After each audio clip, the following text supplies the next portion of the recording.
Boa noite a todos, sejamos todos bem-vindos a essa casa de oração novinha em folha, esse hospital de almas, e aqui através da sala virtual.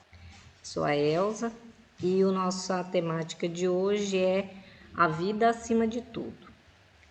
Então nós vamos iniciar fazendo uma leitura do livro Ceifa de Luz, de Chico Xavier, pelo Espírito do Emmanuel. A aflição. Olhai por vós mesmos, em João, capítulo de 1 a 8. Cada criatura retorna à terra com a aflição que lhe diz respeito às lides regeneradoras. Aflição que nos expressa o passado renascente ou nos define o débito atuante na contabilidade divina. Aqui é a enfermidade que o tempo trará inevitável, quando precisa, ao campo dos nossos impulsos inferiores. Ali é a condição social repleta de espinhos em que se nos reajustarão as diretrizes e os pensamentos. Acolá é o templo doméstico transformado em cadinho de angustiosos padecimentos, caldeirando-nos emoções e ideias, para que a simplicidade nos retome a existência. Além é a tarefa representativa em que o estandarte do bem comum exige de nós os mais largos testemunhos de compreensão e renúncia, reclamando-nos integral ajustamento à felicidade dos outros antes de cogitar de nossa própria felicidade. Em toda a parte nós encontramos aflições que vêm propondo-nos as mais belas conquistas espirituais para a esfera superior. Entretanto, se o caminho terreno é a nossa prova salvadora, somos em nós o grande problema da vida, uma vez que estamos sempre interessados na deserção do trabalho difícil que nos conferirá o tesouro da experiência. Transfugas do dever, nas menores modalidades, achamo-nos sempre à caça de consolação e reconforto, disputando escusas e moratórias com o que apenas adiamos indefinidamente e a execução dos serviços indispensáveis à restauração de nós mesmos. Saibamos então valorizar a nossa oportunidade de crescimento para o mundo maior, abraçando-nos na aflição construtiva da jornada, o medicamento capaz de operar-nos a própria cura, ou o recurso suscetível de arrojar-nos os mais altos níveis de evolução. Não bastará sofrer. É preciso aproveitar o sofrimento, convertendo-o em roteiro de luz. Colocados desse modo entre as provações que nos assinalam a senda de cada dia, usemos constantemente a chave do sacrifício próprio em favor da paz e da alegria dos que nos cercam, porque somente diminuindo as provações alheias é que conseguiremos converter as nossas em talentos de amor para as bem-aventuranças imperecíveis. Então vamos continuar com os nossos pensamentos elevados para fazer a nossa prece. Primeiro agradecendo a Deus, o nosso Criador, pela oportunidade que Ele nos deu de experienciar essa vida na matéria, nesse planeta tão maravilhoso. Louvamos ao Senhor Deus por ser cuidadoso com cada um de nós, pois sempre que estamos aflitos, a Ele recorremos e somos consolados. Queremos também elevar a nossa gratidão a Jesus e aos espíritos superiores, porque são eles que nos servem de escudos nas nossas constantes provas. Pedimos que os espíritos superiores, que Jesus, tenha paciência conosco, porque nós ainda somos como crianças no jardim da infância das reencarnações. Cometemos ainda muitos deslizes, mas pedimos amorosamente que não nos abandone, que assim seja. Bom, então, a gente está numa campanha, né, da FEB, que é o Setembro Amarelo, né? A doutrina espírita é uma doutrina, né, como nós já vemos sempre dizendo, né, ela é uma doutrina sempre a favor da vida, tá? Então, quando a gente pega o Livro dos Espíritos, né, lá no capítulo na terceira parte, no capítulo 1, está falando, né, da conservação da vida, que é uma lei de conservação da vida. Tá? Então, a doutrina espírita tem algumas campanhas, né, do aborto, tem a campanha antidrogas, e esse mês de setembro, né, a FEB também aderiu à campanha contra o suicídio, né? E nós, da doutrina espírita, sabemos, né, que é preciso tomar cuidado, porque nós, além, né, de saber toda essa importância da vida, nós ainda somos convidados, né, a chamar as outras pessoas também para a vida. E não é só essa vida, é a vida eterna, né, a vida verdadeira. Eu tive pesquisando, né? Então, Setembro Amarelo é um setembro de campanha, um mês de campanha, tá? Contra o suicídio. E aí eu tive pesquisando, né? A Organização Mundial da Saúde diz assim que 16 milhões de pessoas tentam suicídio, né? Isso, elas tentam, né? 700 mil pessoas, né, cometem morte por suicídio, né? E no Brasil, a cada 45 minutos tem aí alguém tentando e algumas pessoas, infelizmente, conseguem tirar a vida material. Né? Esse médico psiquiatra que fez a reportagem, né, do material que eu li, ele é de Rondônia e ele colocou esses dados no site, né, exatamente para que nós, no Setembro Amarelo, tenhamos fontes, né, para buscar, para subsidiar as nossas campanhas. Né? Quando a gente vai falar, né, sobre a valorização da vida, além do Setembro Amarelo, né, a gente também tem que lembrar que existem, né, existem provas que nós temos que passar e essas provas precisam, né, nós precisamos do nosso corpo físico para passar por elas. Né? Então, como é que a doutrina espírita vai subsidiar cada um de nós encarnado para ter força, né, para continuar seguindo a vida na matéria? Tá? Nós já nascemos com um instinto de sobrevivência, né? Quando a gente é bebê, um bebê que nasce maduro, né?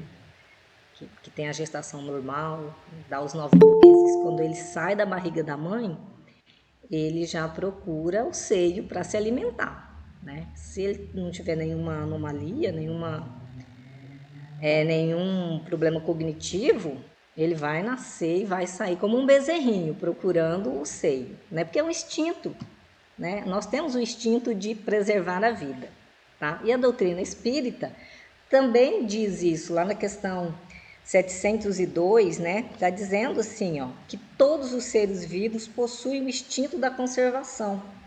Uns é puramente maquinal, né? Que no caso eu imagino que seja dos animais, né? Que a gente não tem, que a gente chama de animais que não têm raciocínio, e outros é de maneira raciocinada. Eu acho que somos nós, né? Os seres humanos, né?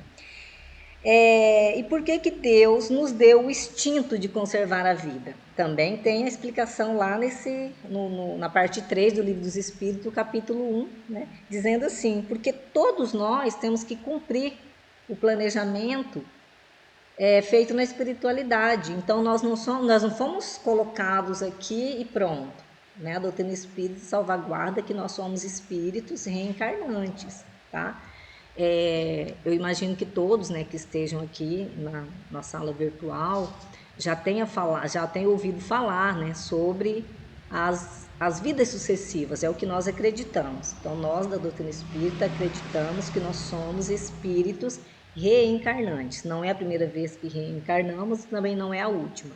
Então, nós somos espíritos milenares em busca de aperfeiçoamento para atingir, né, os mundos celestes. É essa a nossa grande vontade, tá? É da lei da natureza, então, que nós busquemos a conservação. Então, está lá na questão 702, para quem quiser se interessar, porque o capítulo é bem extenso, né? Então, eu pincelei algumas coisas para trazer para a gente, né? A doutrina espírita traz, né, os recursos, ela é para nós, né, um recurso para que nós aprendamos a conservar a nossa vida na matéria. Tá? Às vezes as pessoas falam assim, mas aí não é muito materialismo, né? Mas nós temos que ter uma vontade, um desejo, um apego ao nosso corpo, porque é o nosso corpo que vai permitir que nós passemos pela prova. Por isso que nós temos que cuidar de nós, cuidar da nossa saúde física, da nossa saúde mental, da nossa saúde espiritual. Porque cada um de nós aqui planejou vir, né, e passar pelo que tem que passar. Jesus, lá em João, diz assim, que eu vim para que todos tenham vida, e vida em abundância. Então nós temos que tomar cuidado, né, prestar atenção. Será que nós estamos vivendo abundantemente?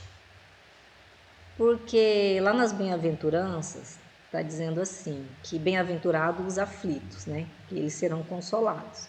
Então a doutrina espírita, através da codificação do Kardec, vai nos dizer exatamente isso, que se nós temos um modelo e guia, que é Jesus, né?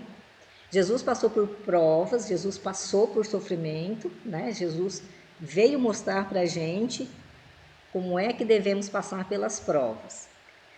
E aí tem as bem-aventuranças que nos garantem, né, que nós seremos consolados. Então, a pergunta que fica para cada um de nós, para a gente raciocinar, né, no nosso momento íntimo, diante das dores, porque aqui na sala e fora dessa sala, todos nós temos dores, todos nós temos aflições.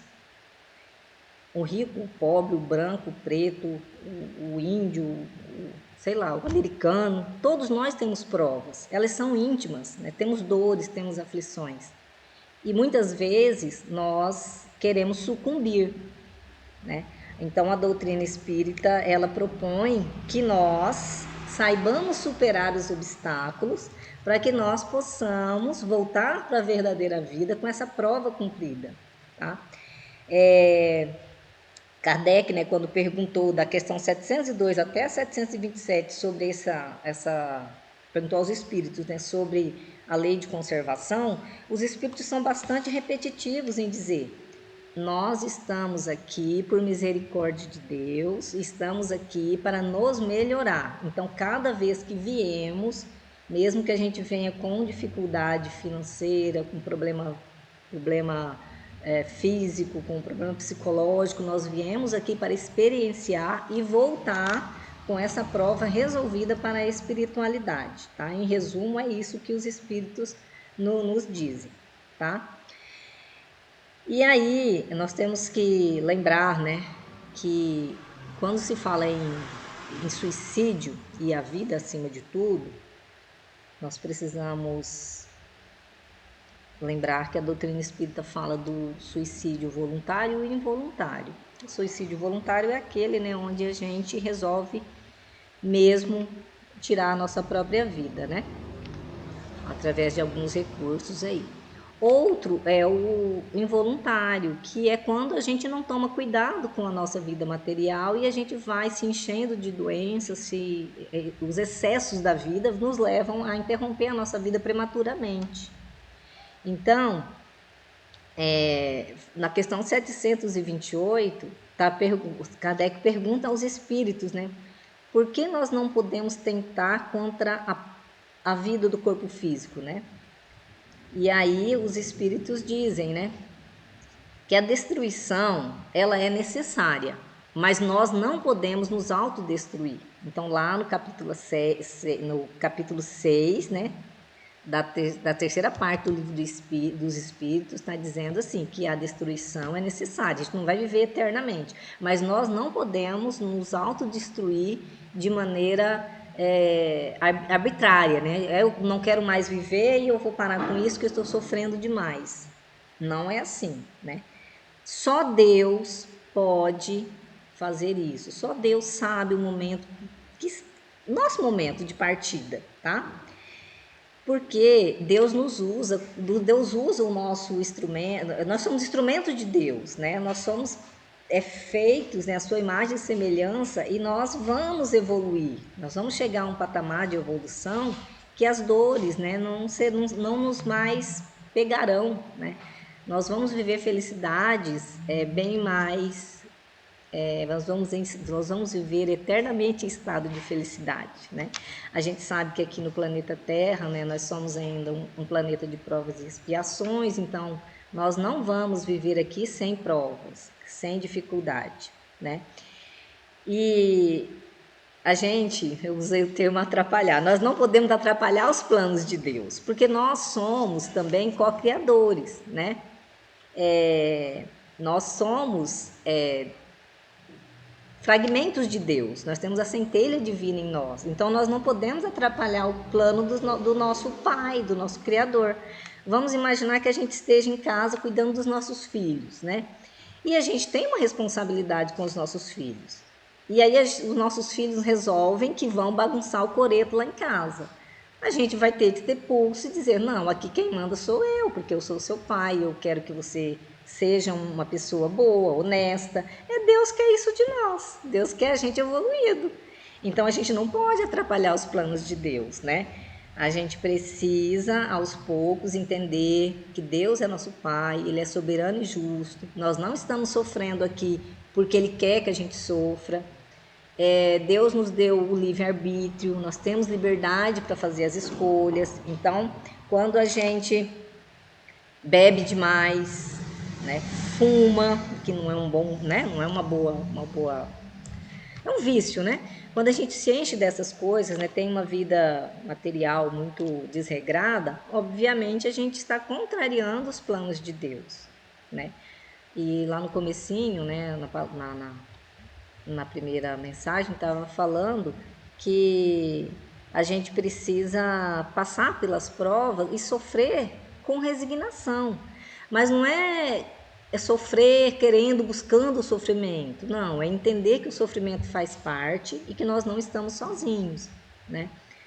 A gente pode buscar os recursos da medicina para nos ajudar a passar pelas provações, né? O que a gente não pode por não dar conta de passar pelas provas, nos encher de problemas, né? Através das fugas, né? Bebendo, usando qualquer tipo de entorpecente, né? Porque isso vai atrapalhar a nossa proposta de vida aqui, né? Deus, Ele não nos colocou aqui e deixou abandonados, né? Ele confia em nós, por isso estamos aqui, tá? E nós precisamos confiar nele. Então, a cada prova, né, a doutrina espírita nos ensina que a gente precisa aprender a confiar em Deus, tá? E só reforçando, né, que quando Jesus diz que veio trazer a vida, Ele veio dar vida em abundância, a gente tem que aproveitar isso, viver as abundâncias da vida, cuidando para que nós não cometamos, né, nenhum ato que vá, assim, interferir nos planos de Deus para nós, né? Na questão 740, foi perguntado aos espíritos por que sofremos. E aí eu resumi a resposta, que era muito grande, né? Sofremos porque ainda não somos perfeitos, mas seremos perfeitos, né? Essa é a meta. Os flagelos, os espíritos falam o termo flagelo, são provas que Deus nos dá, olha aí, a fim de que possamos exercitar a nossa inteligência para demonstrar paciência e resignação.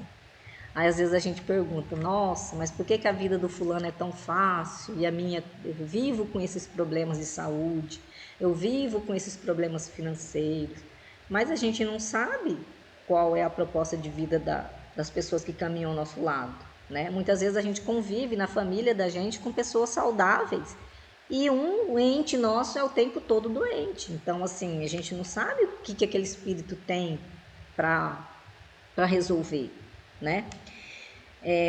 Quando os espíritos falam para a gente ter paciência e resignação, é a gente lembrar das bem-aventuranças, é lembrar que no mundo tereis aflições, mas eu estarei contigo. Foi Jesus disse isso, que ele estaria conosco para ajudar a passar pela prova, né? Os espíritos ainda, né? Nós somos ainda espíritos, os espíritos respondem ainda a pergunta: por que nós sofremos, né? Somos espíritos ainda muito egoístas e orgulhosos. Então a gente precisa combater o egoísmo, né, e o orgulho, que é a chaga da humanidade, né? A gente geralmente pensa na gente primeiro, depois nos nossos, e se sobrar, a gente pensa nos outros. A gente ainda vai demorar para sair desse patamar, mas pensando na gente já é uma grande coisa. Pensando na vida, né, pensando numa forma de viver a vida melhor, a vida material, já é uma grande coisa. Deus nos quer puros, mas é puros de coração, né? Os nossos sofrimentos, os espíritos continuam dizendo, os nossos sofrimentos é resultado da nossa imprevidência.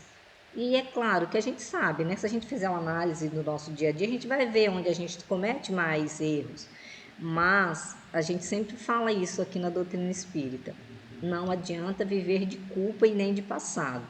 A gente precisa enxergar os nossos erros, reconhecê-los e caminhar. Como o Chico dizia, né?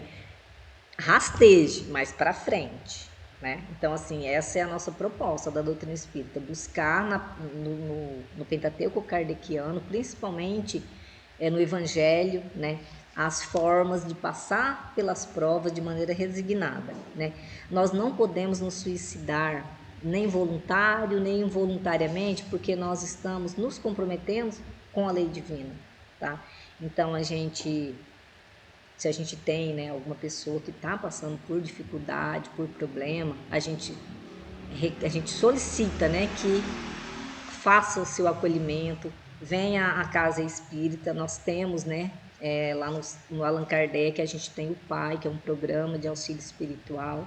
A gente tem uma equipe de evangelho no lar, porque nós não queremos que nenhum de nós nos percamos, né? Jesus disse que nenhuma ovelha de seu aprisco ficaria para trás.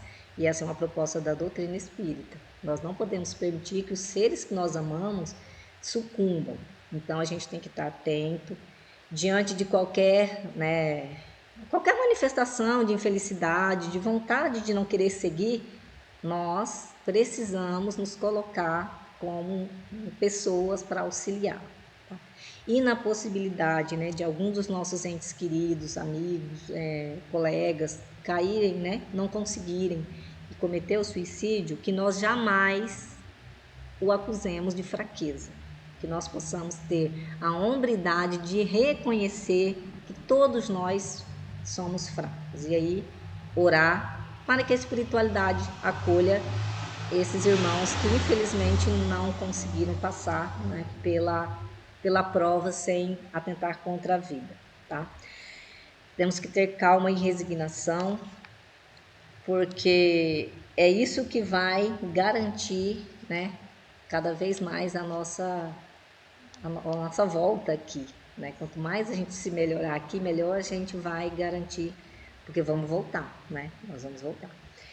E no Evangelho tem a instrução dos espíritos, né? Várias instruções dos espíritos lá no capítulo 5, nas bem-aventuranças, e eu peguei um pedacinho para finalizar, do Lacordaire, que ele fala, né?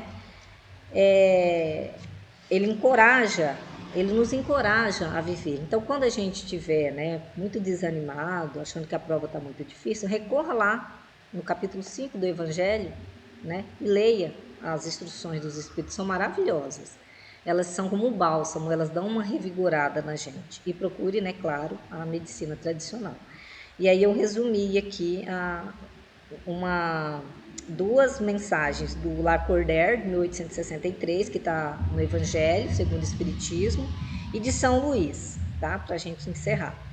Jesus quer que os aflitos o aceitem como consolo Jesus quer que nós aprendamos a passar pela dor, confiando na vida após o desencarne. Então, assim, vamos viver aqui confiantes de que ao desencarnar nós temos consolo, né? Deus nos dá o fardo, né, conforme a nossa força espiritual. Então, assim, nós temos condições de passar por qualquer prova que nós estamos submetidos a passar, apesar de ela ser difícil, tá? E bem-aventurado aqueles que provam sua fé, sua coragem, confiantes e submissos a Deus. E São Luís diz o seguinte, que a fé espírita pode nos induzir à aceitação das provas, pois nós não estamos sem amparo, né? Deus está conosco o tempo todo, né? Quando a gente lê essas mensagens, né, lá no capítulo 5, a gente se encoraja sim, porque são palavras, né, de espíritos que já estão imbuídos de nos auxiliar, tá? Então é isso que nós temos para hoje. A gente pede, né, que esse setembro amarelo seja para nós um mês de reflexão e de auxílio àqueles que estão, né, querendo sucumbir da vida material. Nós somos, né, fragmentos de Deus e nós temos que levar isso adiante. Então, diante da dor, diante do sofrimento, vamos aprender a passar por isso de maneira resignada e confiantes de que nós não estamos sozinhos, nós estamos sempre, sempre amparados. Vamos cerrar os nossos olhos, agora agradecendo a Deus mais uma vez, aos espíritos superiores que tanto nos auxiliam. Nós pedimos também que Bezerra de Menezes fluidifique a água dos lares dos irmãos que estão na sala virtual e também dos irmãos que estão aqui presencialmente. E pedimos que essa fluidificação se reverbere por todo o nosso planeta, para que os espíritos encarnados possam, ao tomar essa água, sentir o bálsamo suavizante vindo das esferas espirituais. Vamos também pedir a visita de Jesus aos hospitais da nossa cidade, aos lares onde há o desemprego, aos lares onde há a falta do alimento, aos lares onde há as mães, né, que estão com seus filhos muitas vezes presos, né, ou então passando por dificuldades. Que todos esses irmãos possam ser socorridos, né, que a visita espiritual seja feita nesses lares. E nós agradecemos a Jesus mais uma vez por essa oportunidade. Permaneça conosco, que assim seja. Muito obrigada. Agora tem o passe, né? O passe físico. A gente tem agora a oportunidade de receber, né, o passe. E se alguém quiser fazer alguma pergunta, né, da sala virtual, fiquem à vontade. Existe uma série de pessoas aqui com capacidade para nos auxiliar. Eu vou fechar o microfone, tá? Tem uma passagem do livro do Chico que foi uma. Eu achei bom que fala que quando o Chico desencarnou,